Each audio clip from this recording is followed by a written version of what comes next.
My black ass. We got merch. About to have them unique individuals podcast shirts in about 2 weeks. The man about to be here. Say something. Yes, sir. Yes, sir. Sir, yes, sir. Like Major Payne. 30th.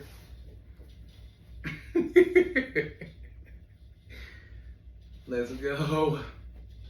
Sir, yes, sir. Unique Individualz podcast.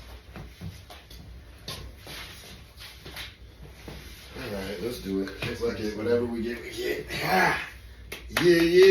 Let's go. Unique Individualz. Oh, that's hot though. That is. It's hot? No, mine is hot. Very high. His vocals are very high. Testing. Okay, so let me see. Yeah, that's too hot. That's too hot for TV. Yeah. All right, the Unique Individualz podcast. Episode 11. Season 2. Season 2. You got season 2 in here. Hold on. Wait. We got to start this all over. Go ahead. We got to at least get us in one shot together. We ain't in the shot together. I can just make this one the 2. Shit, or we can use your phone for the 3rd one. Yeah, we got to do something about that. So I made the middle one the long shot. Yeah. He said, nigga, hold on. You check the jar real quick, right in the jar.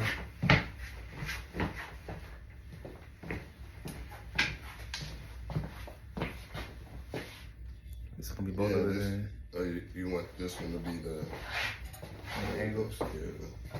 A little bit tight. Oh, that's money. Bring back a little bit.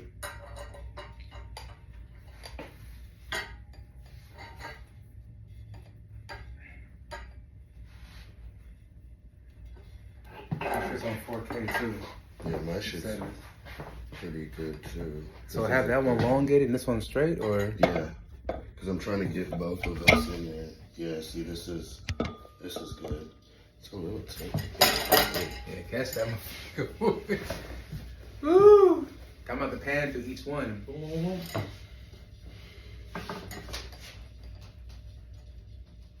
I can be the high one too, Corey, or No, it's cool because I got. This is the tighter angle, but this will have at least both of us. Yeah.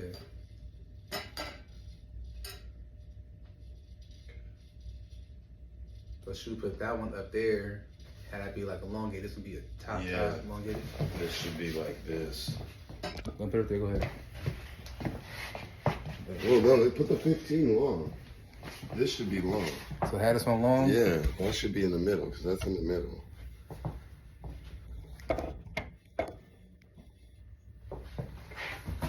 Yeah. That's perfect. I get the whole angle and shit. Yeah. And this one will be straight up.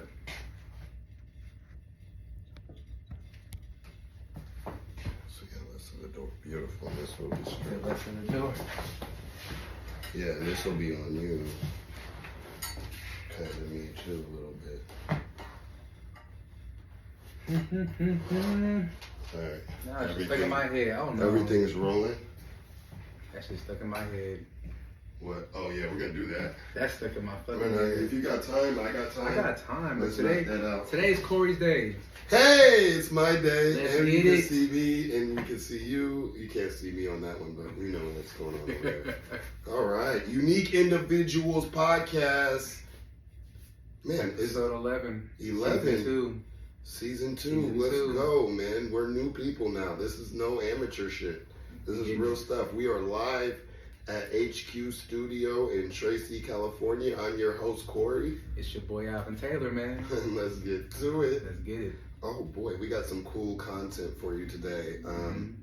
You know, we've been thinking about what have we not really covered in here yet? You know, what's one thing that we haven't really discussed? And I'm thinking more it's like creating timeless music.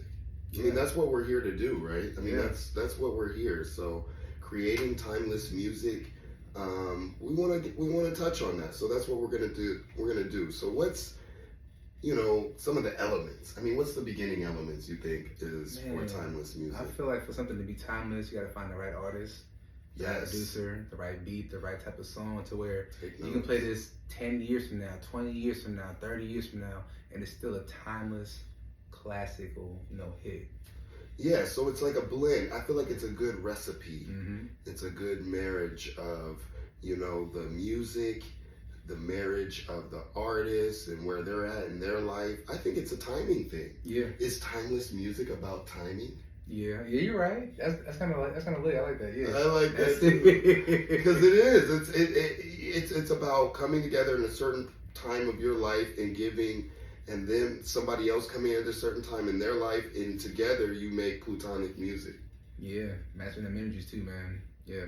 Energy. I think that's another one. Mm-hmm. You gotta have the artist. You gotta have the music. You gotta have the energy. I think another thing is the direction. Yeah, which direction you want You to have shoot. to. You have to know it's gonna be timeless. Mm-hmm. I think if you don't know, if you're going into the project and you're thinking, I'm just doing it. Just to do it, nah. Because then the crowd gonna be like, this is a piece of shit.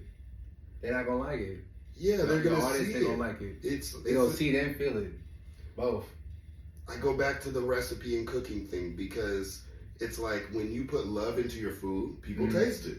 Yeah, but this is amazing. Give me it again. Exactly. Make it once a year, every year. Every year, because you put love into it. They love it. They can feel it. They can taste it. Same with the music. You put love into the music, it comes out through the music. So I find that interesting. I think we're talking about, to recap, artists. We're talking about the music. We're talking about the energy, and we're talking about the direction. Yeah. I think those four things come together to make some timeless music. And the timing. Oh, 4 and 5. Ooh, it's 5. Man, Nice it's 5. The timing. Mm-hmm. Timing is everything. You can have all those things, and if it's just Corey on the road. I am. This might be my episode here. This is the episode right now, boy. Oh my God. I'm discovering, like, okay, this is really cool. Like, how do we make timeless music? When I think about, like, 90s baby, right? Man, like, you play that every year. You play that every day. What was going on in our lives at that time? I think we wrote from backwards the time. If we can jump back.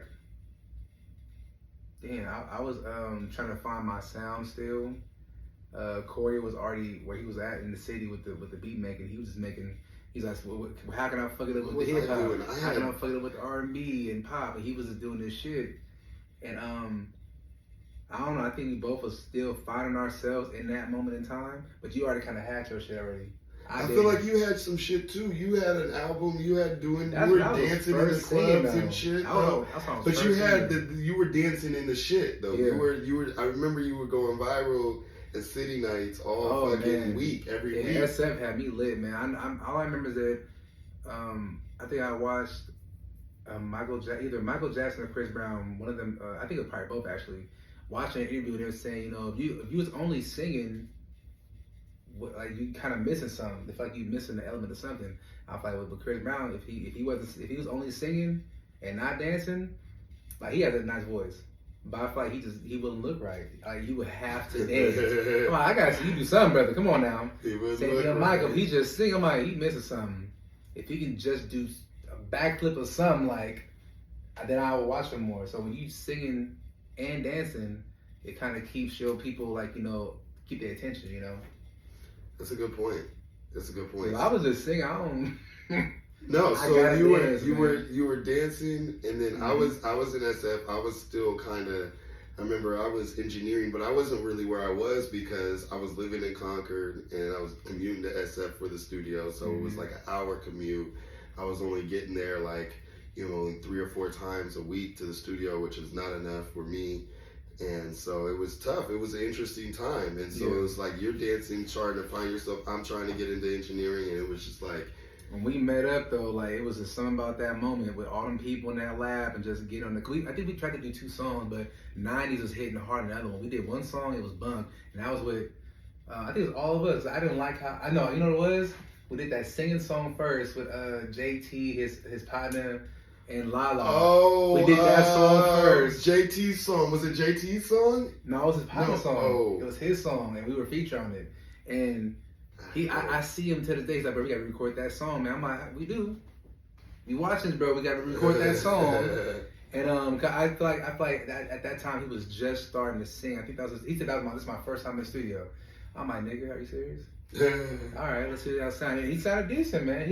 It takes a lot to get on that microphone and just go in. No matter what kind of energy you're giving, like as long as you're giving it, whatever comes out, comes out. So all I remember is that everybody was talking so much smack about me at the end. Like, why Alvin doing the R&B shit at the end? Like, some Usher shit. I'm like, this is what you asked me to give? And we just never put that song out. We slapped it amongst ourselves. Then after that, 90s Baby was that like was born. 90s Baby. So that's what I'm saying. We had linked and did shit, but we hadn't did it in San Francisco a lot. No. And then it was like only maybe Concord. We did the whole record in Concord, but like San Francisco was a different vibe. That was a whole different energy, that was right? Ratchet energy. I swear to God, man. The energy. That's why that song sounds so We're ratchet. going backwards. We went from timing to energy because that shit was. It was crazy. We talked about that session. It was crazy. Go back to the other podcast to get the details on some of that session. It was crazy. Just doing that song in front of like, what, 20 people was in there? Yeah. 25, 30? It was hella people in there. And it took us 3 hours to do one song. That was the best 3 hours I've had in a long time. 3 hours to do one song. I got some of the footage. I might post that in between the. Oh my I might do God.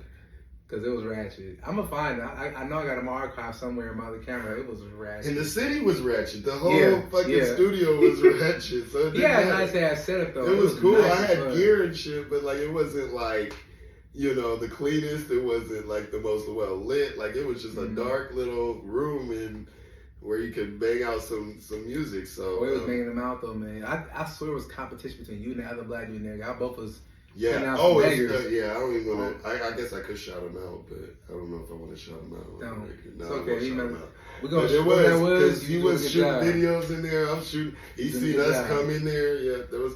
So the energy was like, we were in there like trying to make hits. Like and then you had the opportunity in New York, and you were like, "Oh fuck!" I had to make a banger. Remember, you had to make a banger for that. You were like, "I'm going to New York. I have to make a banger. This is the banger I'm going to take to New York." Yeah, when I went to New York, that just put me in love. Like, this is what I want to do in music. Because excuse me, that crowd was very diverse. There was a couple hundred people there, and I remember it was DJ Envy, DJ Success, DJ Self, the Black Ink crew members was there as well. I think somebody from the Hollywood Housewives, I forgot the name of that show, but the Housewives people, some of them were there. And it was a bunch of at that time, Facebook famous and Instagram, when it was starting to pop off, famous people there. I didn't know shit about Instagram like that, but at that time I just started figuring it out. And I was like, okay, once I seen other artists do their songs and they showcase, I'm like, hey, JT, because he came with me, JT the Dragon. He came with me, I'm like, bro, we gotta go hard, because I got the dancing. And he was like, bro, I'm nervous. I ain't got the dancing down. I'm like, you about to have it down tonight. I guarantee that. So that was the first time I trusted somebody with my phone. I let them hold my phone. I forgot their names. This lady and her husband, him and his wife, they told us about the show. We just flew ourselves out there. Shout out to y'all. I forgot y'all name, but I'm gonna get it back. I'm probably gonna put it in the description below. And when I got in front of that crowd and I did that show, and it was feeling me, asked me to do another song. I'm like, okay, this is what I'm gonna do. This is what I want to do. So that energy, back to energy, that energy and then that time frame, it was meant to happen. It was meant to happen. So from there, I started singing every single day. At that time, I could not fucking sing. I started singing every single day, and y'all got the voice y'all have now. And I'm still singing every day. Yeah. Just from that experience, man. Yeah. And I feel like we went from front to back because we talked about timing. We talked about the energy. We talked about the direction. You had the Black Ink crew. Now it was just about artists. It was about artistry. It was like, I'm hungry at this time. As an artist, I'm just like, I'm trying to find myself the sound. I'm hungry for a hit. And I'm in the same way. It's like I'm in this shit trying to get hungry for a hit. I remember one more thing. I have to cut you off. I remember it was me and Yellow Zoe. He from I think he's from New York. He's still rapping right now to this day. It was this dude from Warner Brothers trying to sign me and him at the same time. And I was like, I wasn't trying to sign nothing right then and there. I want to take it home, read it, whatever. I think Yellow Zoe signed that shit immediately, and I was like, all right. Shout out to Yellow Zo. He doing this shit right now. Still rapping. I fuck with your music, boy. And that was like probably my first time like timing was off. I was like, I don't want to sign something I don't even know nothing about. I don't know about no damn contracts. I'm not doing that. But yeah, I put it out there. Go ahead. Yeah, no, shout out Yellow Zo. But I feel like it was an artist thing. We were in a place where we were trying to find ourselves and still make music and really hungry to make music. You know, because when I got to SF, it was like, I'm here. I'm finally here. Like, I got to enjoy this. I gotta make everything. You know, this 10, 12 hours I'm here. Like, this is the best 12 hours of my life. And then you come in and run a session like that. Yeah. As hungry as you are, with the energy that you brought, and the timing of it all, you get timeless music. And I think that's the formula. We just spelled it out for you, you know, right there. It's the production, the artist, you know, the energy, the direction, and the timing of it all. So those 5 steps, you know. So talk about how you wrote 90s Baby. Like, how did you even do that? I don't think you ever got into the details of that. Oh my God. At that time, I was just trying to I was going through some shit. Nobody ever knows I'm going through some shit, but I was going through some shit, and I wanted to feel, you know, good and feel happy about myself. And I'm like, only time I'm really happy is in the booth. So I remember I heard the beat. I hit breath for the beat. I bowed the whole beat and everything. I own the beat, whatever. After I get home, I tried to write it. I couldn't. I got his lab in SF. No, I think we was in Concord first. He was playing the beat. He was like, "Yeah, we can do a rough draft real quick. Just try to fix it out." So it took me about like an hour at that time. It took me an hour to write, and I listened to it a few times, and I like the hook, but I don't like the verses. So when I get to his studio, I rewrote everything. I rewrote everything before I came in the studio so I could compare it, and I went in. And at that time, I was going through like just a lot of random shit, man. A lot of random shit. A lot of ups and downs at that time too. But when I got in the lab, I kind of let everything go, and I put that energy. You know, it was fucked up energy. It was emotional energy. It was a lot of shit. I put all that into that record, and it came out something good. Shit. Yeah, no, and so it wasn't like, you know, something. I think the best records are written in like 20 minutes. Yeah. You know, it's a feeling. It's an emotion. It's just kind of like, it's what happened in that day. It might be, you know, that just pissed you off, and then you got in the lab and was like, nah, and it's a banger. Go crazy, man. And so that's what it's about. Like, you know, you catch people in the right time and the right energy, and spills out, and you got timeless music. And so I'm glad you shared that, because it's not just, oh, I'm gonna sit you're not happy all the time, man. Right, I'm gonna sit at school and write a hit, Yeah. you know, or I'm gonna be in the car every day and write hits all day. It's not like, it's organic, like it's an energy. It's a time in your life. It's a transition. Hits are very transformative, I think, in your life. I think they change your life for the better or the worse, you know, but they change where your direction and where you're going, because it's something different. A hit is different. Extremely. You're always doing something different when you make a hit, I feel like. It's something you're not comfortable with. These last 20 songs I've done with Corey, they all hits, man. Like, and they've been uncomfortable. Because he was like, I told us, doing Afrobeat every record. time I come doing here, Afrobeat record now. Every time I come over, I got a story for him, man. I'm always going through some shit. Anybody that know me, like, if you meet me after a certain amount of time, I got a story for you. Like, some shit happened today. Some shit happened yesterday. Some shit gonna happen tomorrow. Like, I got a story for you. And it's always either the most fucked up shit you heard, or it's like, damn, I've been there. I've been through that. Stuff like that. So I mean, I think it's just, when you're thinking about timeless music, you can't think everything you're gonna make is timeless. Yeah, I'm high. I think I'm high. You got high? I think I'm high. Bro, I'm about to smoke another. Yeah, probably. If y'all look at these cameras, I'm like, yeah, I think I'm high right now. Wait a minute. Man, what's some deep shit we're talking about? But I just think that to wrap this up for everybody out there, not everything you're gonna make is timeless. No. Not everything you're gonna make is timeless. We done made every a lot song of you records. record is not gonna be a hit. Everything you record, everything you write, you're not Shakespeare. But it's gonna be that one. Like, oh, you know what? 10 years from now, this song right here, it's gonna be a hit 20 years from now, 30 years, 100 years from now. It's still, you turn on, that's a hit. That was a hit. That's what I'm trying to That's make what every we single do song. this for. That's what we do for those moments, those small moments in time where we can make something for the rest of our lives. Got a little deep at the end of this, man. A little deep. This is Unique Individuals podcast. This is season 2. Okay, we Season going 2. raw. We going. This is just this is the beginning. Live from HQ Studio, Tracy headquarters. I'm your host, Corey. It's your boy Alvin Taylor. We getting it. Let's go. Done. One and done. Boy, that was